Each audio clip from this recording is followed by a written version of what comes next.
Welcome to the Harborview. I'm Joe Collymore. The Derby Street corridor improvements to address ongoing safety and capacity issues have been in the works since 2018, with a targeted completion date of spring 2020. The reconstruction project includes intersection improvements, new sidewalks, and new traffic signals at both Route 3 North and southbound expressway ramps. Of top priority is making the 0.8-mile corridor more pedestrian and cyclist friendly. The state is expected to pick up most of the roughly $5 million tab. Derby Street is classified as an urban minor arterial providing access to routes 3 and 53 in Hingham and in Weymouth. The primary land use along the Derby Street corridor is standalone businesses and commercial enterprises. The town of Hingham has set a priority on further commercial development in South Hingham to increase the tax base with the least impacts to residential properties as possible. Through a separate project, improvements to the tricky Gardner-Derby-Whiting Street intersection are also in the works, with a projected completion date of the fall of 2020.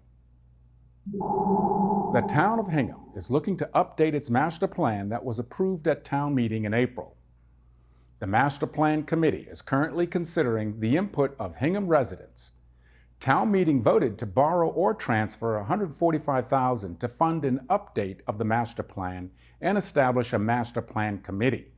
The Master Plan acts as a guide for future development based on goals established to consider land use, open space, transportation, housing, historic preservation, economic development, as well as resiliency and sustainability. The plan was last updated in 2001.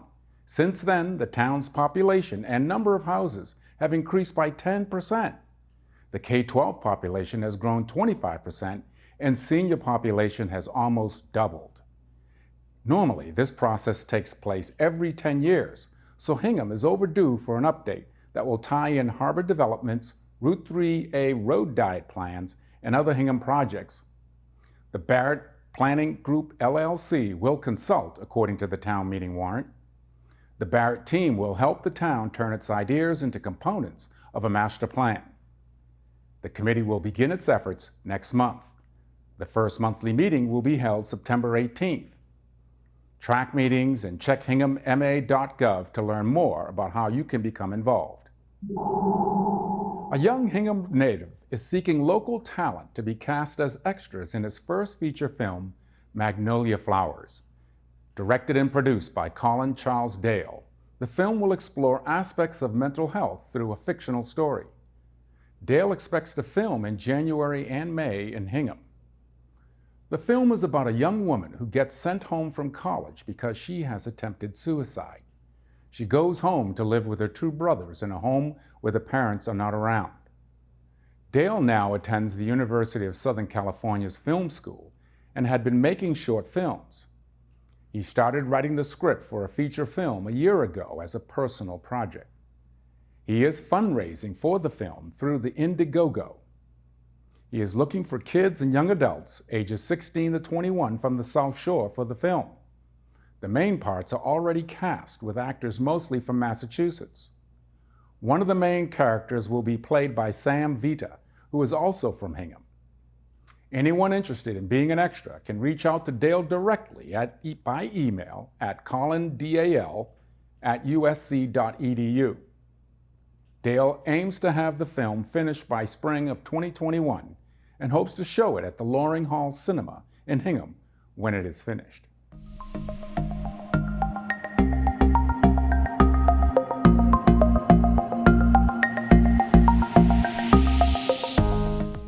Our guest today is Tyson Sunnerberg, co-founder of Type 1 and the Renegade Run. Welcome, Tyson. Joe, thanks for having me. Oh, it's great to see you again. You know, it's been back. Almost a year since we last sat and talked about Renegade Run. Hard to believe. For our listeners, tell them what Renegade Run is all about. Renegade Run is all about bringing awareness and raise funds for type 1 diabetes. Type 1, we are dedicated to raising awareness of what type 1 diabetes is, and we're also on a mission to find a cure for type 1 diabetes. We donate our profits to portion of our profits to Dr. Denise Faustman at Mass General Hospital. She is on the, she's leading the way on a cure for type 1 with her research with a vaccine called BCG, which is used to be used to cure tuberculosis. So we built this obstacle course run, which is really a run with obstacles, not like what you see Tough Mudders and Spartans, where it's like mud and barbed wire and fire and all that stuff. It's a run in the woods, pavement, wooded terrain, and there's obstacles along the way. Now, what's the date for this year's Renegade Run? This year's run is on Sunday, October 20th. We made it on a day where the Patriots do not play. They play the following night, Monday night. I think it's away. So we got a perfect date for it. And you have a different venue this year. That is right. For 7 years, we were at Wampatuck State Park in Hingham. We're still in Hingham, but we moved it to Bear Cove Park, which is run by the town. It's a couple miles down the road. It's a beautiful spot. It's along the water. It's another spot where I think people know of it, but some people don't. I took my running groups there the last couple of weeks, and they've never been there. And so it's some really beautiful views. It's just a different venue because Renegade Run was at Wampatuck for 7 years in a row. So we wanted to kind of just completely change the scenery. So we still have a nice, tough trail and still have all the obstacles. Now, people of all ages and abilities are able to participate in Renegade Run. Is that correct? That is correct. We have had as young as 8 years old run it, and we've had as old as 77 run the course before. For anybody younger than 8, we have a mini Renegade Run, which is part of the same festival. It's a small little trail with smaller obstacles. The problem is, not that a 6-year-old can't run 4 miles. They may well be able to, but it's the size of the obstacles that's a little bit too much. So yeah, it really is a family-friendly event. I mean, we have entire families that run together, which is you don't see that. You see it on maybe a 5K, but on something of this nature of an obstacles, you don't see. And you use the word festival. So what else is going on beside those who are participating in this 4-mile course? So we have dubbed it as South Shore's biggest block party. Festival is because everything else is involved. You run the race, but at the end of the race or before the race, and for spectators, we've got a live band, we've got food trucks, we've got a beer tent, we have inflatables. We have all the vendors that are there, all the sponsors are there too. So there's a little bit of everything for everybody. So that's why it's not just a run and you have a beer afterwards and you take off. It's family friendly for everybody. Now, is your family going to participate alongside you? They sure will be. They have volunteered every year from the get-go. They hand out all the medals from the time my son was. He's 8 now, so he was 2, sending and my oldest was 5.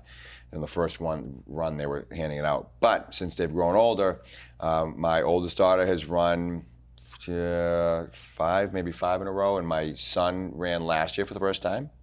And my daughter, my youngest, my type 1 daughter, will run for the first time this year. And my wife will run with them. My son last year went with one of his friends and his father, so he ran a little bit faster. My oldest daughter took off, so my wife ended up running by herself. But this year, I think they're going to run all together this year. Oh, that's nice. Yeah. My son and daughter had run like the mini Renegade for years, like the smaller version. Enjoyed it, and then just wanted the challenge. So we'll see how my daughter does. She's not the most athletic, but it's for fun. And it's all about just having fun and finishing. Exactly. Right? Before she was diagnosed 2 years ago, it was like, I don't want to say for me, but it was that's where it all started with, taking care of it and trying to find a cure for me and everyone else with it. Now it's like, nope, this is on her. So it's more about her than it is me. I would also suppose that when those with type 1 are able to come out together, participate as a community, that there is some emotional, psychological uplift through participating in this type of a Renegade Run? No, without a doubt. In the last couple of years, it's really grown into an event that folks are doing for the cause.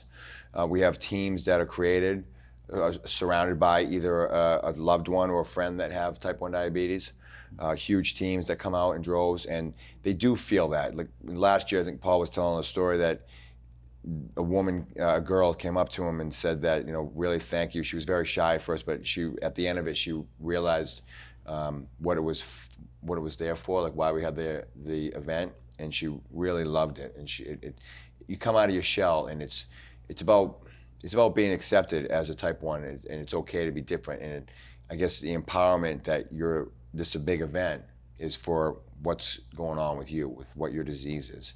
And like I said, it's not a big marketed disease because there's only 1.25 million people in America with it, so it's not huge. But so an event like this, and I can tell you, there's a lot of type 1 diabetics that come to this event based on the ratio of folks around this area. It's pretty amazing to see that many people come out for, like I said, your disease, the disease you own.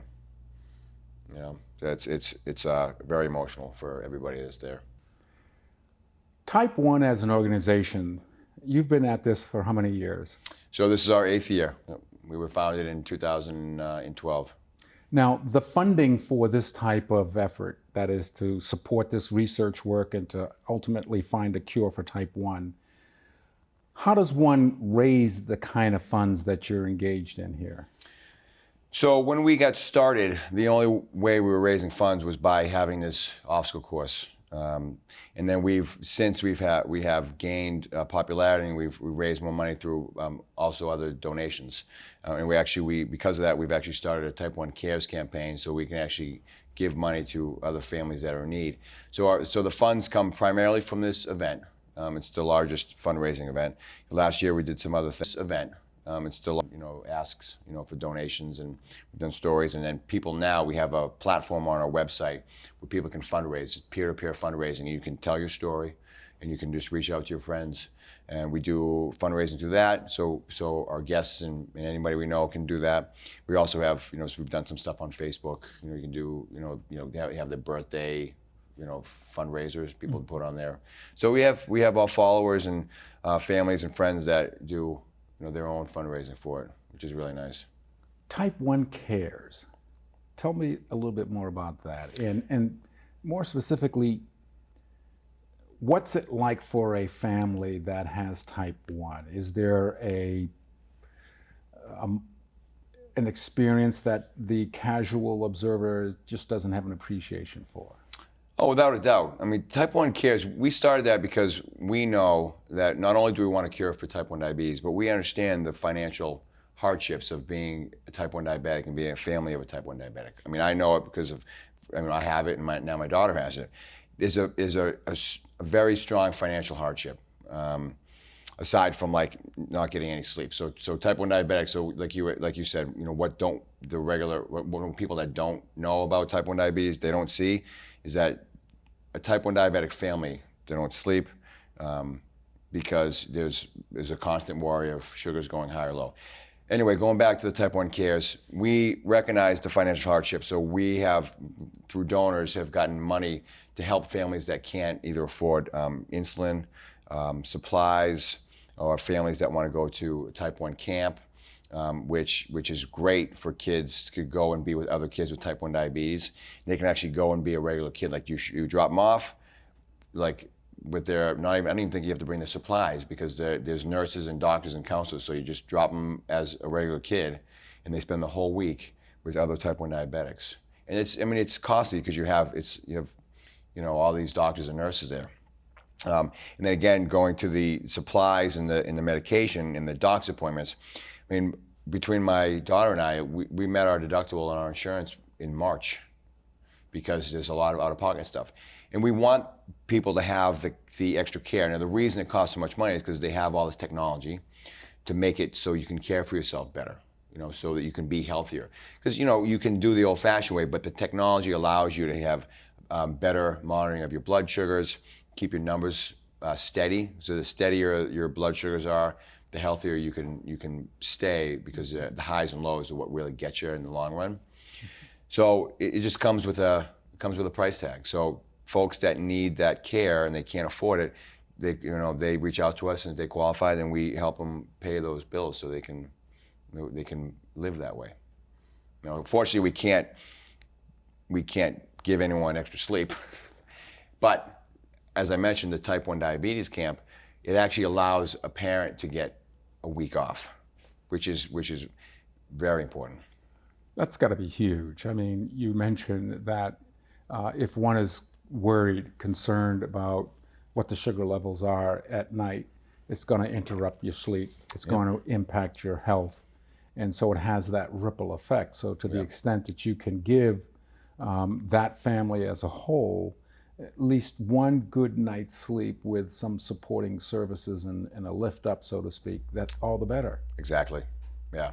It's something that people don't see. I mean, I think, you know, anyone that's not aware of what type 1 is, you see them to check the blood sugar, take a shot, you know, and obviously, you know, the old adage that, you know, you can't have this, you can't have that because you're a type 1 diabetic is also not true. But it's the hidden part is mentally and emotionally draining.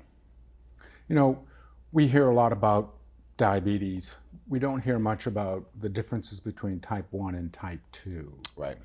And yet, the majority of those who have diabetes, it's typically fall in the type 2 category. Is that correct? That is correct, yep.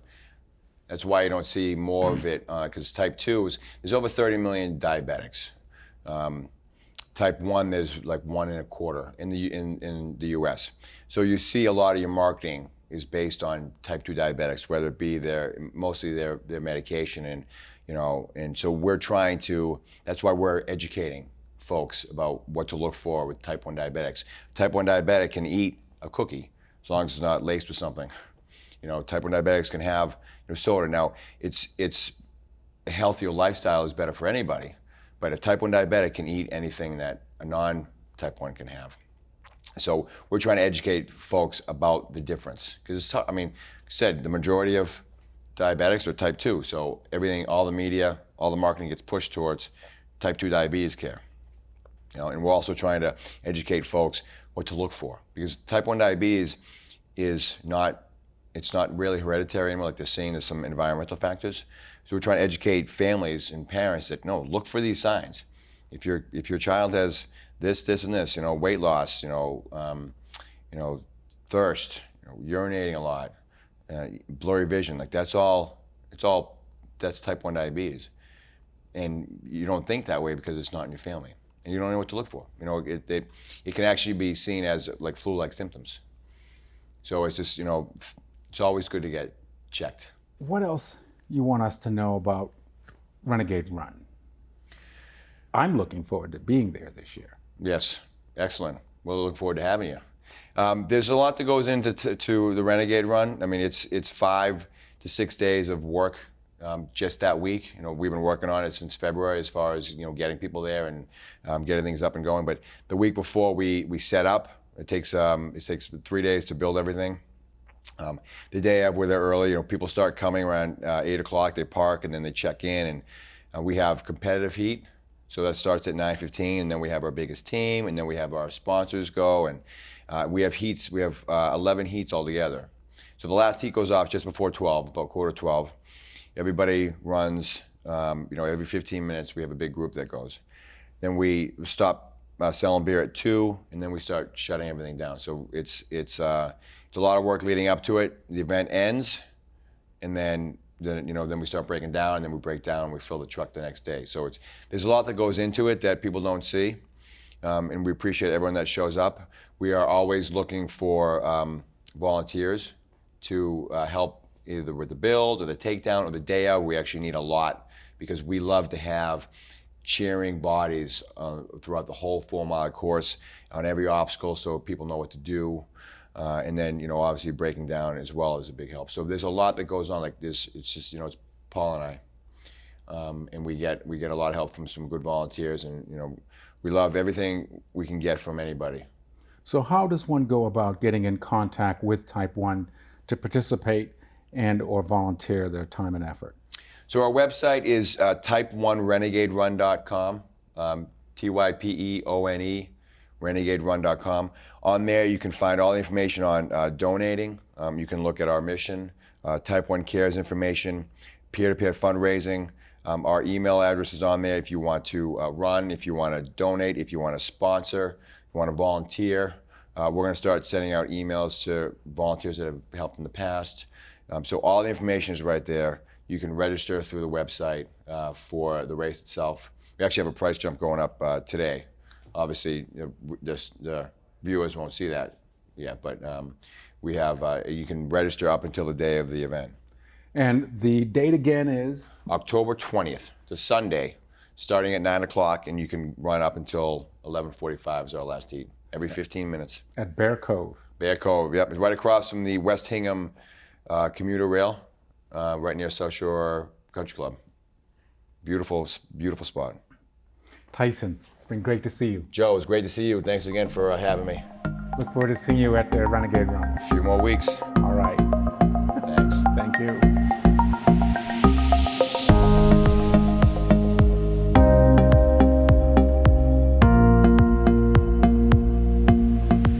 Our next guest today is Kristina Yannotta, who is an associate producer here at Harbor Media.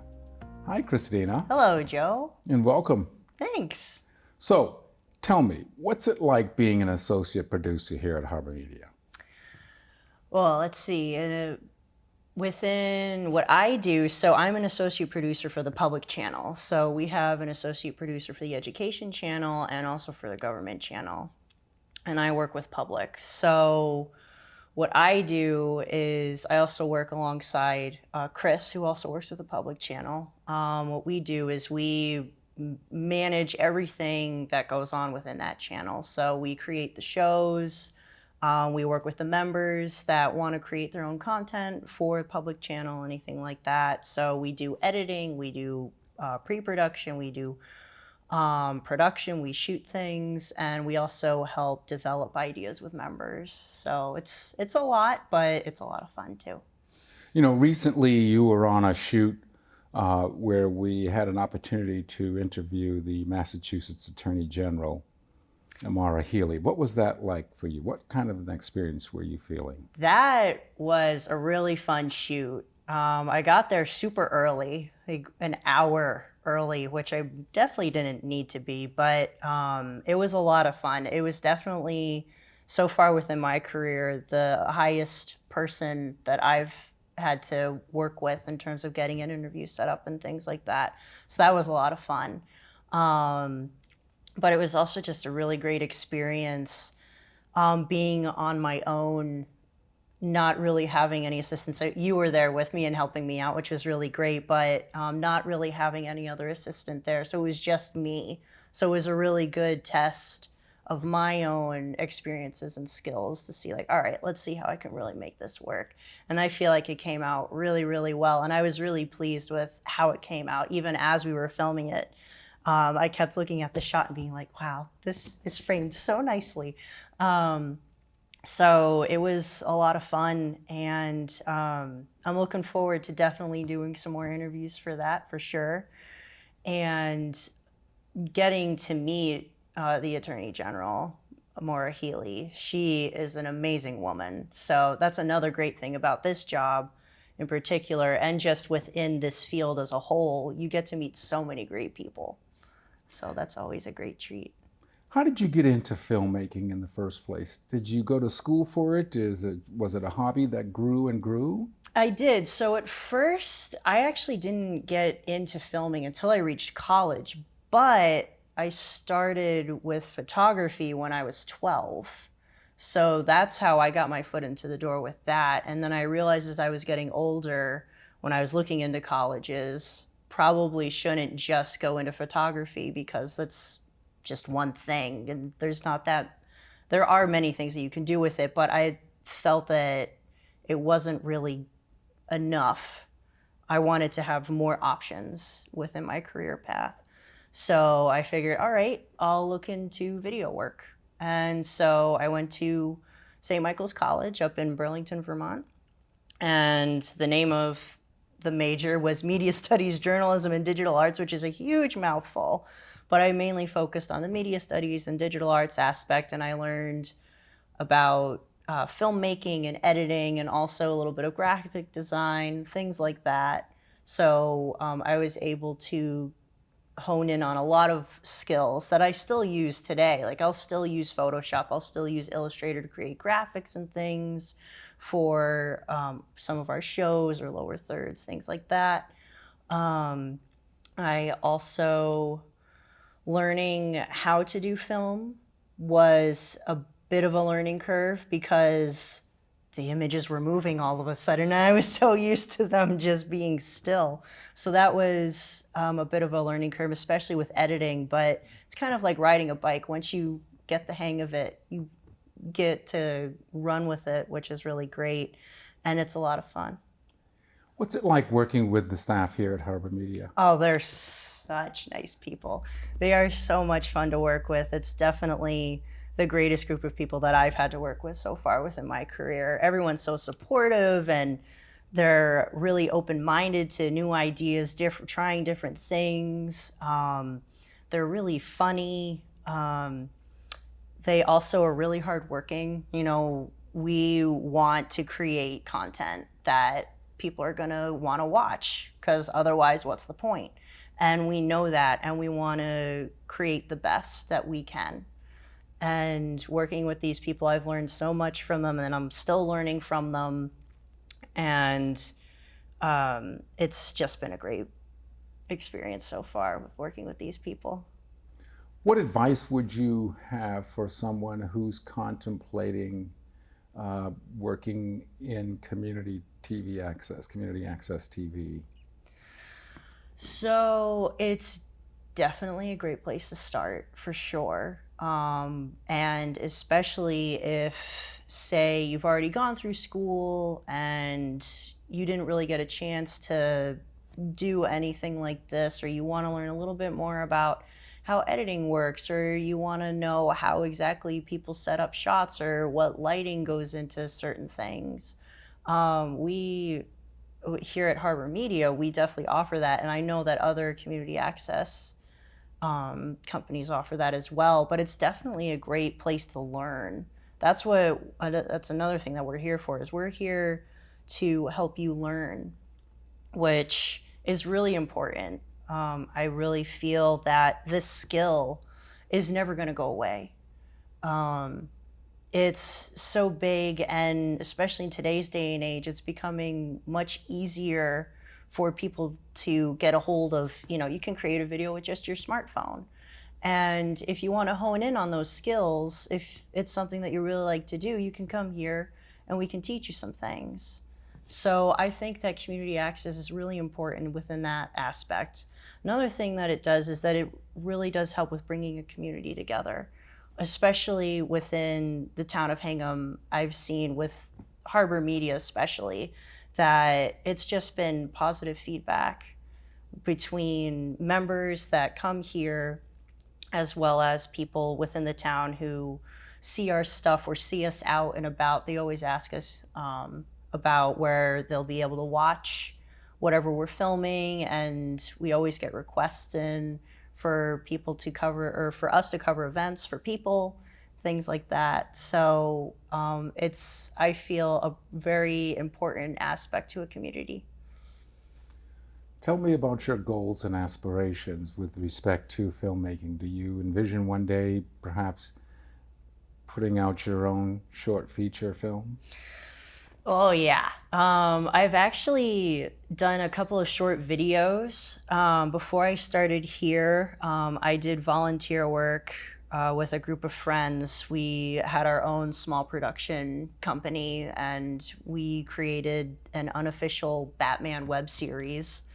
Unfortunately, we didn't have a budget. We had no money at all, so we couldn't really get as much done as we would have liked, but we still were able to get a teaser trailer made, and were able to film some episodes and things like that. And that was super fun.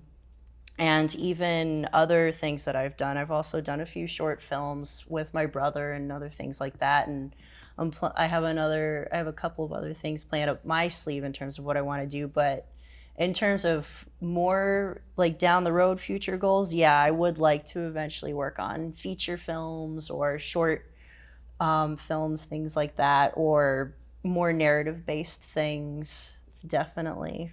Is there a particular theme that you have in mind that appeals to you? In terms of what type of story? Yes. Some people like certain genres. Yeah, they do. Chris likes horror flicks for Yeah. some weird reason. So, Yes, Chris is very he's very honed in on what he loves to work with, and that's great. For me, I've often said this a lot, and I still say this today, as long as I'm behind a camera, I'm happy.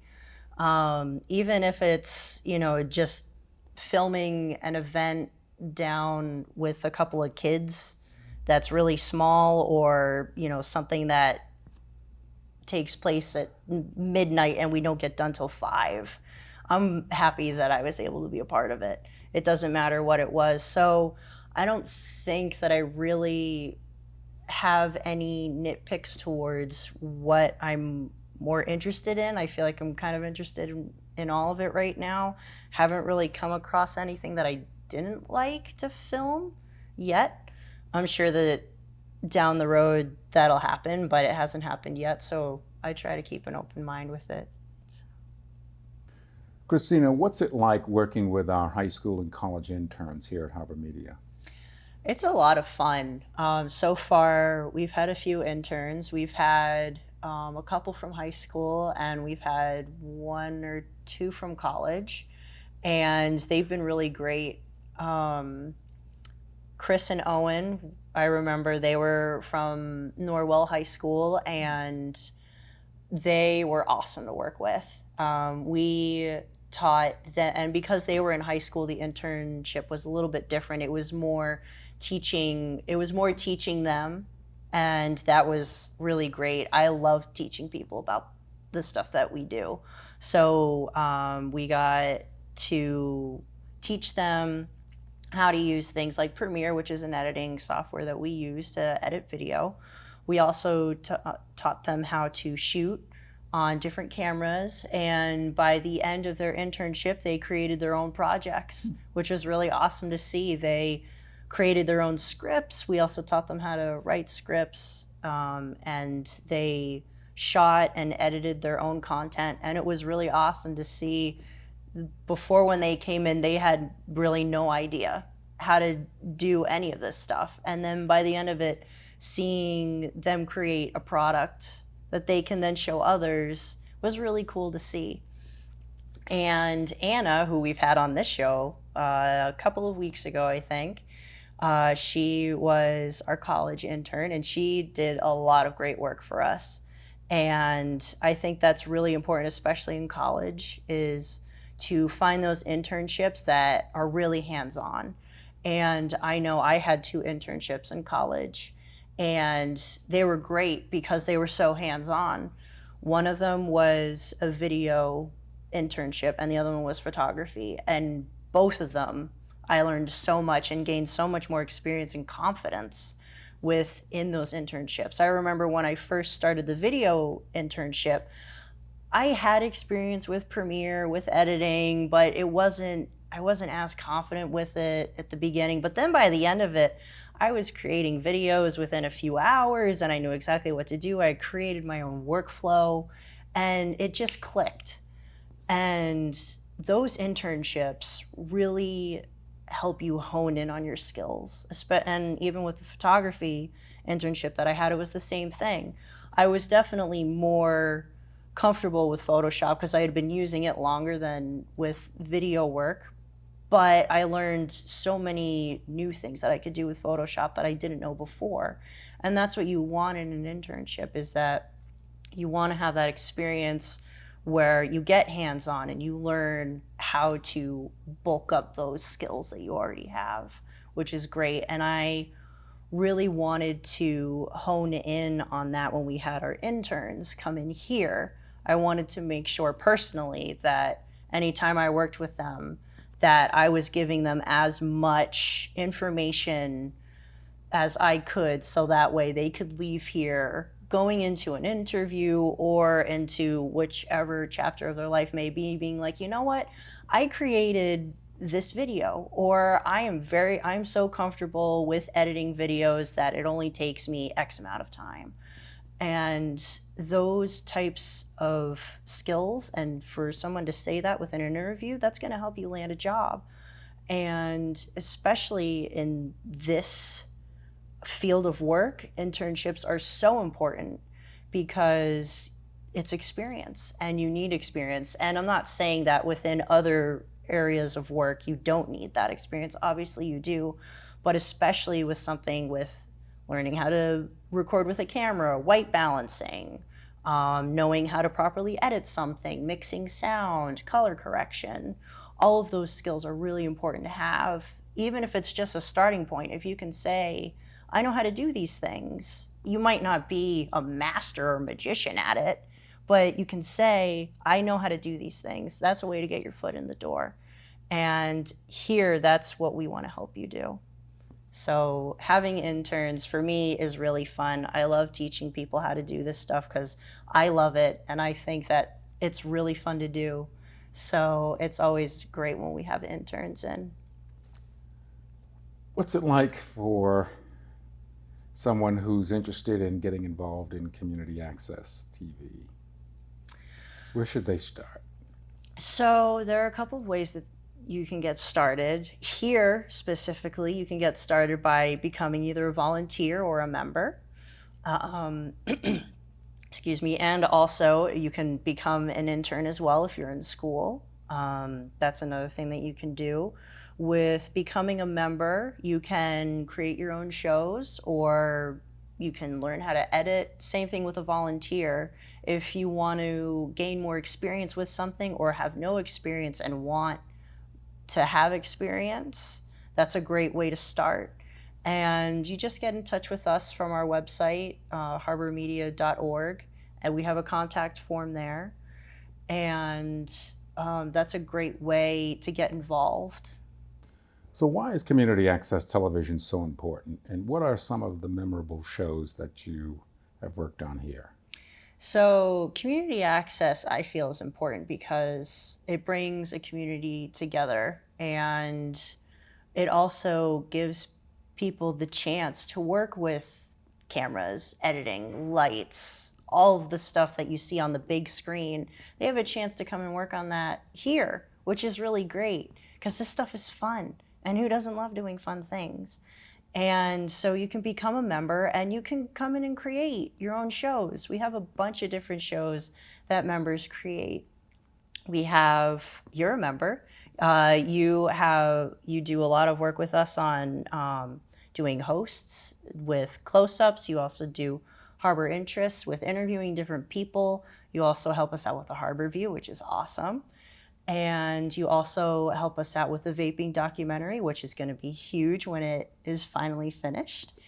And we also have other members as well that create their own shows. So we have Lee Baltzer. She has a kids show called Newton's Neighbors, and it's about a puppet who is trying to figure out what he wants to be when he grows up. And that's a really fun show. We go around and we talk to different people within the town of Hingham, and we talk to them about what they do and how they came about doing it and what kind of schooling they had to do and things like that. We also have Lori Tobin. She's another great member who has, I don't even know how many shows. She has so many, but she has cooking shows. She has a boat show. She has sewing, and she does so many great things with us. And she creates the content for those shows. You also have your own show, 10,000 Steps, where you go out and you create, I believe you create the script. Yeah, we explore different aspects of healthy living. Exactly. Yeah. And you enjoy doing that. And that's one of the things that makes community access so great, is that it gives people the opportunity to create shows that they want to create and that they want to see and that they want to show to other people, which is really awesome. Kristina, it's been real nice sitting here just covering a range of great experiences that you've had so far here at Harbor Media. It's been a lot of fun, Joe. It's definitely interesting being on this side of the camera. So So let's continue the journey. Yes. All right. Thanks for being here with us. Of course. And come on back and visit again. I will. All right. This time I'll be on the other side of the Yeah, camera. there you filming go. you.